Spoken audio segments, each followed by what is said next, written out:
to do that. The concerns were that there might need to be some flexibility, and that the one-size-fits-all approach might not be quite right. And so we re-examined that. We met with people from the industry, toured some recent projects, really dug into it and reworked things, and we have a modified version that is before you now for consideration. The basic approach that we took to try to reconcile some of these issues was, first of all, recognizing the difference between more urbanized areas and more suburban areas, or the more infill areas and the more new growth areas. And so what we did is we, when there was a standard that might be applicable in established neighborhoods or transit corridors, but maybe not in a new area, we broke those apart and distinguished how those could be approached differently. And then the other breakdown that we did is, we heard from some people in the industry that flexibility would really be great, but from others that certainty would be great. The prior version was more focused on the certainty, and so what we did this time was create a flexibility option and a certainty option, so that depending on the needs of the applicant and the area, they would have the choice of picking a option where they'd have a little bit more creative latitude as long as they met identified goals. And then for folks that didn't like that and wanted a more certain path, then there would be a clear set of standards that they could follow, and know that if they met those standards, that they would be able to be approved. So that is what we brought before you today. There is one, we noticed two errors in the version that was in your agenda packet. So I handed out revisions, and I'll just go over those right now just so we're clear, and this will be an addendum to our staff recommendation. So we would recommend the version in your agenda packet with these two edits. And the first edit, they're both for the multifamily districts, Article 10.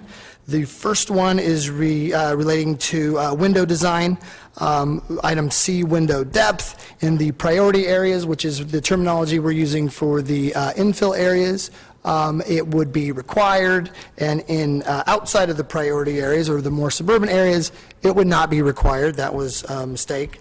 And then for item 5, external stairs, corridors, and hallways, same thing. In priority areas, required. Outside of the priority areas, no requirement. So that would modify our recommendation a little bit. And so with that, I will conclude. Our recommendation is number 1, to adopt the environmental finding of environmental assessment TA 15001A, and to introduce and adopt the text amendment application TA 15001A to adopt the pedestrian access and facade design standards in the residential, multifamily, and mixed-use zones as modified by today's errata.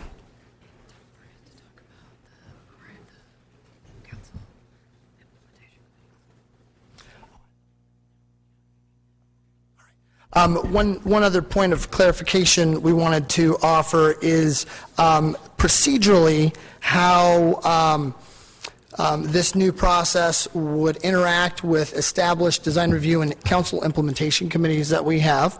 And so what we want to clarify is that any project submitting for a development permit application, which in the past we've known as site plan review, which would pretty much be any sort of infill development project in particular, would be brought within a couple weeks of the application being complete, would go before those committees just as they always have, and those committees would make recommendations to the review authority, which for most projects will be the director, and that will be considered now just as it has been in the past as the director makes those decisions on whether or not to approve. And then, if the committee disagrees, they always have the ability to appeal, which would kick it up to Planning Commission. And so that would all work as it has in the past, and we're not proposing to change that.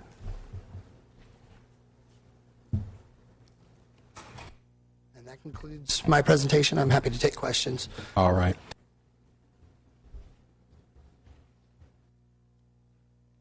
Good afternoon, Council President Baines, members of the City Council. My name is Patience Milrod. My office, my home are both in the Tower District. we think that we agree that the by right distinction is critical here. Our understanding is that with the adoption of the development code, everything that meets the design standards is automatically by right approved. That's, from our point of view, when you have a flexibility option that is essentially standardless, it is extremely subjective, and you say if you meet this subjective standard, a little bit like the Supreme Court tells us about pornography, we know it when we see it, and different people looking at it will see it differently. So that's our concern. Our request, a number of people from the Tower District, as some of you already know, because we've chatted with you. What we're seeking is something that is not so automatic, that does require some discretion, so that when the Design Review Committee looks at a proposal that is submitted under the flexibility option, there's an opportunity to say, does this really fit with our architecture here, with our way of life here, with our values here? And if it doesn't, we need to have an opportunity to raise that with somebody. And I heard, if I understood Mr. Zach correctly, we can raise it. If I understood Mr. Zach correctly, we can raise those issues with the Planning Commission then, if there's still, after the design review process, if there's still a question.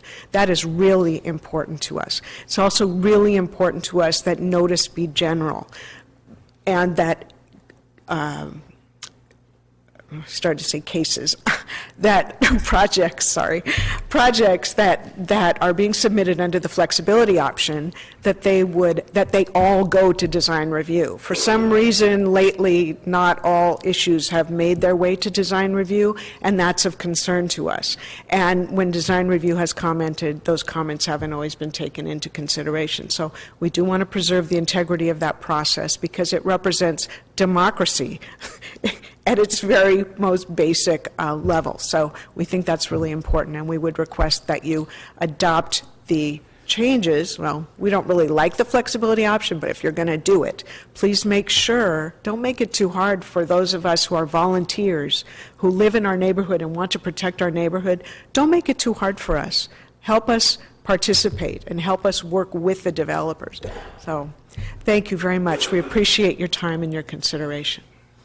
I've also met with a number of my constituents, a lot of the Tower District residents that have shared their concerns, as we heard, in terms of really what it means in terms of public review as it relates to, one, the by right, and then within that, we're talking about two different options, which is, one, the certainty option and the flexibility option. So just to clarify, I know that you actually gave me a very you explained it very well when you came to my office earlier today in terms of what that public review process is, because it still exists even under both options. Correct me if I'm wrong. And maybe you can go through kind of the steps of what it looks like, so that folks in the community, and specifically folks that live in the tower that are involved and are part of the committee, know that there will still be a public review process, even if it's through the, if a developer goes through the certainty option. Sure, absolutely. So the way it would work as proposed in at the moment by staff is that the flexibility option and the certainty option actually would have the same process. So it would, the main difference would be that one has a clear set of standards that you follow, and the other one, is a more subjective review based on the goals. But the steps are the same, and so for both of them, after the application is in and complete, then it goes to the District Implementation Committee, and if there's design review, like in the case of the tower, it goes to them, just as it would now. So they're going to do their review. They're going to look at it against the applicable standards. If they're going for the flexibility option, they're going to give feedback based on, hey, we think this meets the goals, or we don't think it does, we think it fits, we don't think it does. If there are design guidelines or a specific plan for the neighborhood, like the Tower District, they can comment based on compatibility with all of that. And then in either case, the flexibility or the certainty option, then it goes to the DARM director, who acts as the review authority for the final decision. Once the decision is issued, then anybody from the public or on the committees, for example, or the applicant who has an issue and wants to carry it further and have another chance for it to be considered would be able to appeal, and it would go up to Planning Commission. And so for flexibility and certainty, it's both the same. The main difference is that with one, you're making a subjective review against goals, and with the other one, there are clear standards, and you're verifying, yep, we checked those boxes, we did all those things that the standards called for. So, as you outlined, the district residents that sit on these committees would have the opportunity under both options to review the projects, correct? Yes, and they would get that very early on in the process. And just to follow up on that, as you mentioned, the tower is a very unique and distinct place. It actually has specific design guidelines. And so can you just explain how those are considered in the review process? And how are they prioritized as the development director would have the final say? Sure. So the Tower District specific plan was adopted in the early 90s, and then in the mid-2000s, it got an amendment that added very detailed design guidelines, which I was actually a co-author on. And so the way it would work in that case is that the permit that would be at stake is now called a development permit, formerly known as site plan review. And so there are findings that the review authority needs to meet. The main finding is that it complies with all the development code standards that apply to the project. The second one is that it conforms to any applicable specific plan or design guidelines. And so those are findings that have to be made to be approved. Now, to your point about if there's any contradiction between those things, if the specific plan, for example, says on such and such street we want a 10-foot landscape setback, and in the development code it says no, we're going for an urban frontage with storefronts, and there's a conflict, then a decision has to be made, okay, which one do we go with? And so what applies is the development code standard if there's a conflict. Now, if there aren't conflicts, or the specific plan and guidelines touch on things that the development code doesn't touch on, then there's no rub there, and that all still works as it does now. So, and we know that is specifically in the tower, there are actual additional specifications and guidelines in terms of architecture and so forth. And so, given that those are not specifically outlined in the development code, these specific guidelines would supersede, and therefore the developers would have to follow those guidelines. Is that correct? Yeah, they would still apply. There aren't conflicts there because the tower plan, it goes into a lot more detail about the pedestrian connectivity, for example. It also goes into things that the development code doesn't go into, such as architectural style. It talks about, okay, in the Tower District there's prairie houses, there's craftsman houses, there's Tudor houses, and we want you to follow one of these paths, and here are the features that make a house a prairie house or a craftsman house. And the development code doesn't go into any of those sorts of things, and so those projects would be reviewed against that just as they are today. Thank you for asking. We appreciate it. That's reassuring. We appreciate knowing that what the hierarchy is, because that has been a question that many of us have had. And if there's a gap in the development code, actually the design guidelines will fill that gap, is what I understand.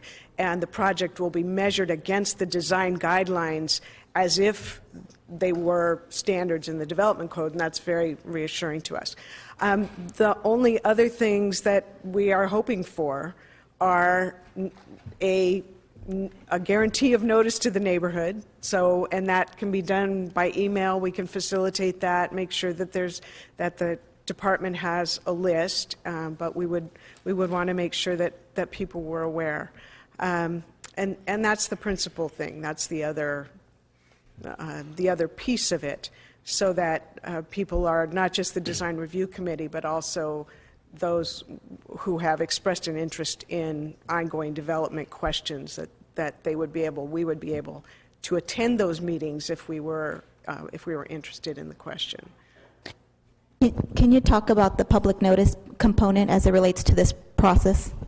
Yeah, absolutely. So for a development permit, it does not include public notice to the surrounding properties, the way that, for example, a conditional use permit would require notification to all the surrounding areas. So if that's something that you wanted to propose an amendment, then that would need to be added, because as it's currently written, the committees would be notified and brought in to submit a recommendation and make a review, but the actual residents in the surrounding area would not be notified similar in the way that they would for, say, a CUP, where they would be notified by mail. And I guess let me clarify, because I do remember from service on various design review and other kinds of committees that notice by mail is really expensive. So really what we're hoping for is an email notice, and we can facilitate that if the department is willing to implement that.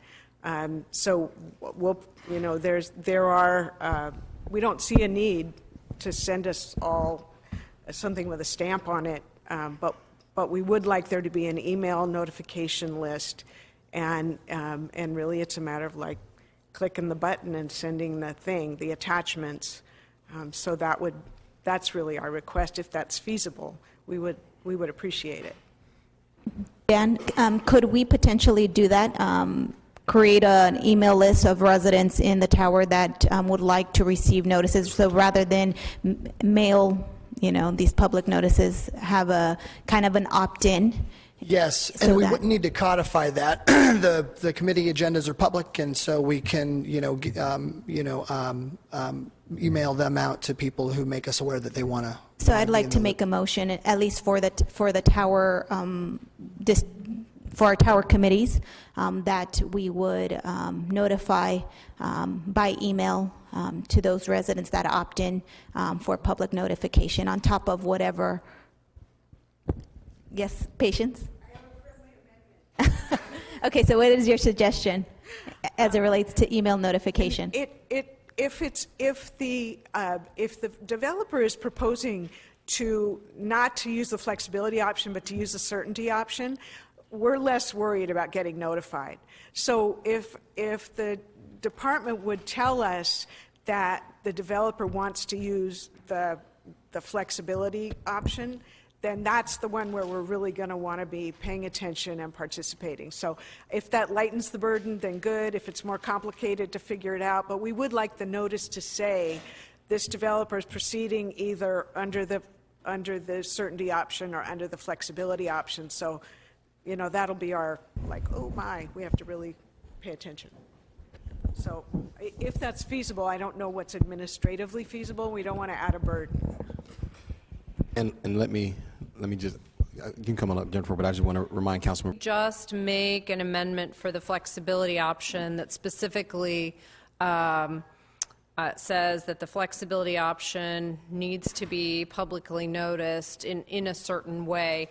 Then it really takes it out of that streamlined process that's outlined in the code, and it kicks it into a different kind of category. So we committed that all of the site plan reviews, which are now development permits, would be referred to the district committees for their input on the approval, and then this would just get reviewed just like those are right now. How hard could it be when you post it up online to just send an email saying it's been posted up online? Right, and that's what we're saying. But they would get everything, not just for a flexibility application. So they would be noticed for all of the agendas for the district committee. So, Councilmember Soria, I wanted to make an amendment to your motion that we include Exhibit A and B into your motion to approve the development code. Want to amend my motion? Yes. No. Thank you. Mr. President, may I ask a quick question? Sure. Just as a follow-on to Councilmember Brand. And so, and just so I'm tracking, so Paul Caprioli, so your motion is to accept the changes as submitted in this particular document, and, right? Yes. Okay. which, It's alternative A and alternative B, which Right. has a specific language. which substantially undermines what was negotiated with all of our industry partners that staff put forward with one exception. Every industry member is on board. So that's your motion, right? Councilmember Brand, your comments My that you motion just... doesn't include your comments, just the motion. I understand, so that's my comment on your motion. Councilmember Brand, your most recent comment was aimed, however, at Councilmember Soria's motion, correct? So not related to what Councilmember Capriello just put forward. But you support Councilmember Capriello's amendment, okay, as submitted by one industry partner. We've had people in the audience testify that, in the industry, that they're supportive of that amendment. Well, we've had other members in the audience who have sent letters of support who are here tonight saying they support council's or staff's recommendations.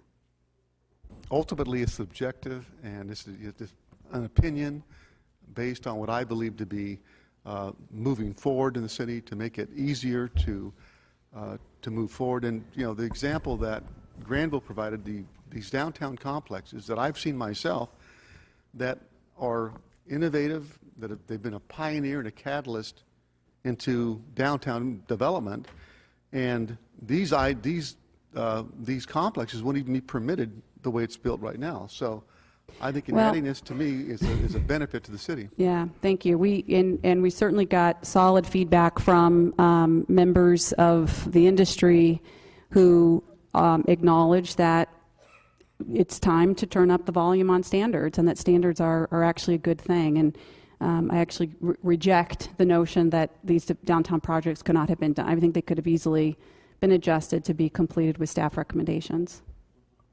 I don't see this as lowering standards. I see this as elevating standards. Yeah, we completely disagree. Okay. Yep. Okay, I'll tell you in a minute. I'll let you weigh in just a minute. I want to kind I of think finish there's some up. incorrect information being shared. I know, but I mean, let me kind of get through this because I want to just hear it all really quickly. But is this only for downtown? When you say priority one, is it only? Do you mean that's only for downtown? Are your recommendations specific to just downtown development? Is that what you're asking? I think the city of Fresno has split this up into urban and suburban. And it's not, there's no specific downtown code. So it's either priority one or non-priority items from what I understand. And let me ask Jennifer, I don't see any other developer, or do I have another developer in the room that I may be missing that? I had some calls from some developers, and as Jennifer makes her way up, I'll just say the reason why I'm very interested in this topic, because you know, I had the downtown developers call me and offer me some pretty strong words that are contrary to what you're mentioning, Darius. It really calling me out as a council member and making sure that we keep our standards intact. And it was, again, very strong words. So this is I want to make sure we get this right. So Jennifer, let me ask a question. Some of the things that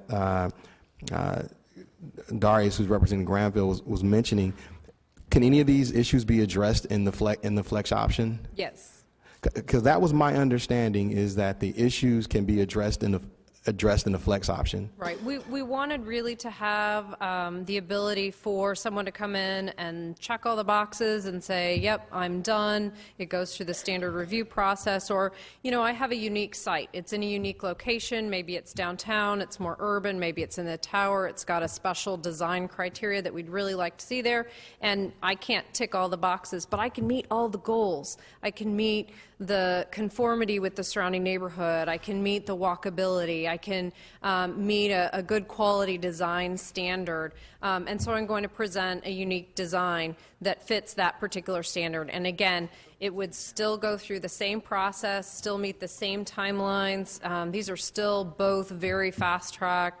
Yep, it meets the goals. We get it to the committees. They weigh in. Yes, it meets the goals, and we move the project down. So all of the projects that really all of the developers who've spoken today build could meet one of those two options. They could either be certainty or flexibility. So Granville's the projects that he built downtown, that they built downtown, would still be able to be built under our new code? Absolutely. Under the flexibility options? Under these proposed guidelines, absolutely. And- Would be what's considered a development permit, which is similar to our site plan review. What we have committed to and what our goal is, and we're hitting 80 to 90% of the time on our BFF metrics is under business-friendly Fresno, is that we will do a site plan review within 30 days. And we're hitting that 80 to 90% of the time. So whether you go flexibility or certainty, you're going to get through that review process 80 to 90% of the time within 30 days.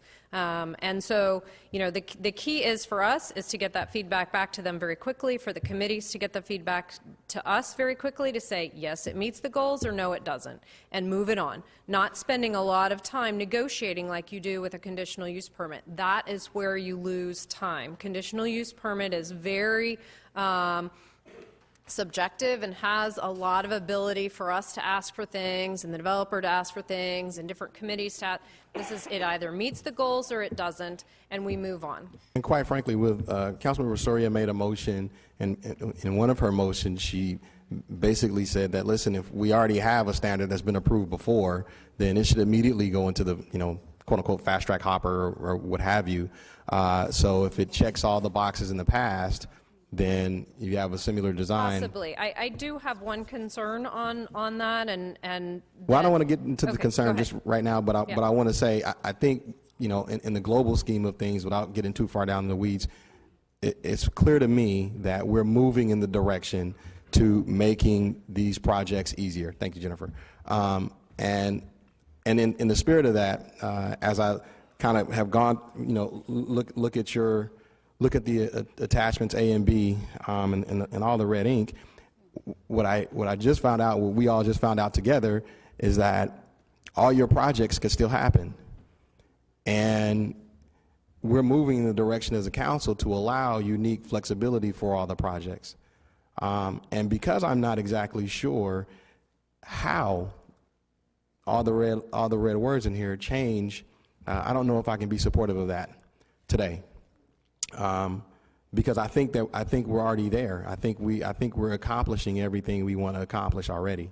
It's clear to me. My other developers have called me and made the challenge out to this council to have some design standards. You, my friend, can have all of your projects still. I don't think this is perfect, and Terrence Frazier, and I see he just walked back in the room, you know, spoke some words of wisdom that, you know, typically if both sides are a little uncomfortable, it probably means we have it right. So I think that we have the appropriate amount of tension with our development code right now, and I think the development community's weighed in significantly on this, but for a few things we may be off. So those are going to be my comments tonight. We have a couple of motions on the Council floor. So, Mr. President, I don't know how to punch in. I Oh, apologize. I'm sorry. I would just like to make one last comment and then ultimately yield to the council's will, which I choke on those words, but I realize that is the way democracy works. So I just want to remind the audience and the council that that we convened an exhaustive industry group, that we had probably 35 or 40 people in the room on 2 different occasions, that we got support in writing from the Genders, from Jeff Kazali, I say your name wrong, I apologize, Casley, Cliff Titilian, the Herzogs, Terrence Frazier, Spencer Enterprises, Lance Cashin, Paul Halajian, local architect, Integrated Development Solutions, and Penstar. All of them are multifamily developers, suburban and in some cases urban. All of them have said to me that they support staff's recommendations and that they don't want to compromise on quality. They think that the staff's recommendation strikes the right balance between flexibility, certainty, et cetera.